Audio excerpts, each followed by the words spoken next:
Yeah, I think the context matters. Like there's many women that are very direct with men, but how the way that their voice actually sounds, like if you got a really hard voice and you're direct with a guy and you're a woman, that's not gonna go the same way. If you have a very sweet, caring voice and you're being direct, I really would like you to go with me. That's very direct. There was nothing to play with it. But the context of the situation, what she's asking, what she's saying, I think all that stuff matters. But I also think, like, I don't agree that shaming should be the only tactic. I don't think we should just be out here willy nilly, just shaming the streets just for kicks and giggles, for entertainment. I don't agree. However, the thing is if you're having a conversation with a person, and as you continue the dialogue, and they start telling you things that it's like you feel led or you feel the reason to want to address in certain type of ways, listen, you're gonna be held responsible for the way that you try to deal with it. But I don't think shame is the absolute worst answer, nor do I think that education isn't a bad thing either. I think everything should be a case by case basis. And the thing is like, yo, like people is wilding and they don't see anything wrong because even when you ask other people that don't agree with it, they say, oh, it's nothing wrong. You're not doing nothing wrong. Do you, baby, and just keep it going. It's because we have this need to not really push the envelope, even though it should be pushed, because we just like, oh, we don't want to rock the boat. They ain't gonna change anyway. I just want people to be willing to understand, like, yo, if nobody says anything or does anything, we continue to have the same results. But you Real know quick what? question. How is that? So my question is, I agree. It's about the approach, right? So we were talking about fresh and fit. Do you not agree that the approach may be inappropriate? So for example, fresh and fit may tell them that this is not the way you should go. But then let's just say if Jordan Peterson came to them and said, okay, this is why you, maybe they would take it a little different. Do you not think that the approach matters in situations like that? I think it just matters what situation. It depends if this person is a listener or not. It depends on what was said. There's a whole bunch of stuff that happens in a conversation. Like, are you listening? Do you care? Can you like make sense? Can you ground this? If you're a person that just doesn't care what nobody thinks, whether Jesus, Jordan Peterson, Buddha, it don't matter who said it. They not changing. It don't matter. But I think But that's with anybody, men and women. I know, but that's the point that I'm making. It's not, you have to have a person that's willing to actually listen to that information. And in some people's defense, the shame will get you to listen. It might get you upset. It might get you pissed off, and it may make you reject it.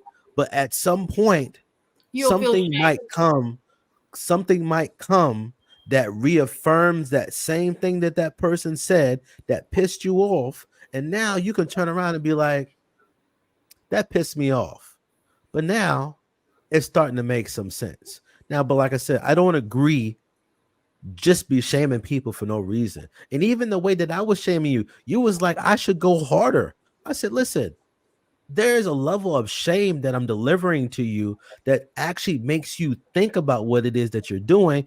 And I'm actually talking about you're worth more than what it is that you're selling yourself for. Okay. Like, you know what I'm saying? So I'm still shaming you, but I'm also still bringing a light to your value and your integrity that you're not seeing in the pursuit of what it is that you're pursuing. Attractive women are more faithful in relationships. Can y'all believe that? Can y'all read this for me? Somebody? A study by Jim McNulty published in the Journal of Personality and Social Psychology found that less attractive women are more likely to cheat. According to the researchers, the better looking a woman is, the more likely she is to be faithful. There's very little to explain why this might be the case, but there is an inverse correlation between attractiveness and likelihood to cheat in women. I have a Let me theory. say that there was two other studies which JR wouldn't let me upload because I had a max. And they piggyback, and it was different people who had done the same study, and they found that this is to be true. What are your thoughts on that? So my theory is this: the most attractive women usually end up with the man that they actually wanted. And because they ended up with him, they're less likely to cheat because they are satisfied within that relationship and worried about losing him more than if you're delusional and believe you're extremely attractive and are dating somebody you feel you're above because that's the person that would actually give you a relationship. So it would make sense for you to cheat. Not that cheating makes sense, but you know what I'm saying. Good I don't point. know. That's just my offhand thought. I think you're onto something, because similar to men, when you have all of the options, you have your pick of the litter, right?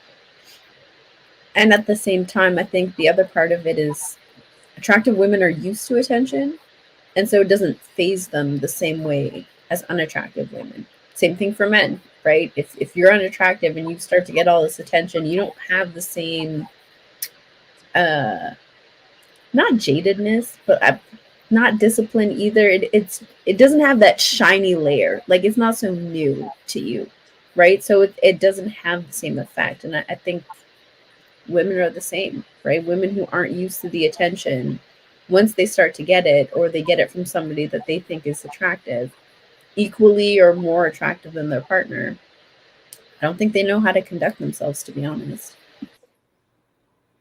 Yeah, I think you're both right, but I think also it's kind of hard to cheat if you're not in a relationship with nobody. And a lot of beautiful women ain't in a relationship with nobody. They they literally doing what they want for as long as they want. They can get any man that they want for to do whatever they want. And like y'all were talking about earlier, like sometimes it's not worth it to be with one guy when you can get what you want from any guy. And then also, some of those really attractive women have terrible attitudes. So they might get a bunch of guys, but they don't keep a bunch of guys. So I think that there's a number of really attractive women that are very successful and have successful relationships. But I also think that there's a number of attractive women just don't.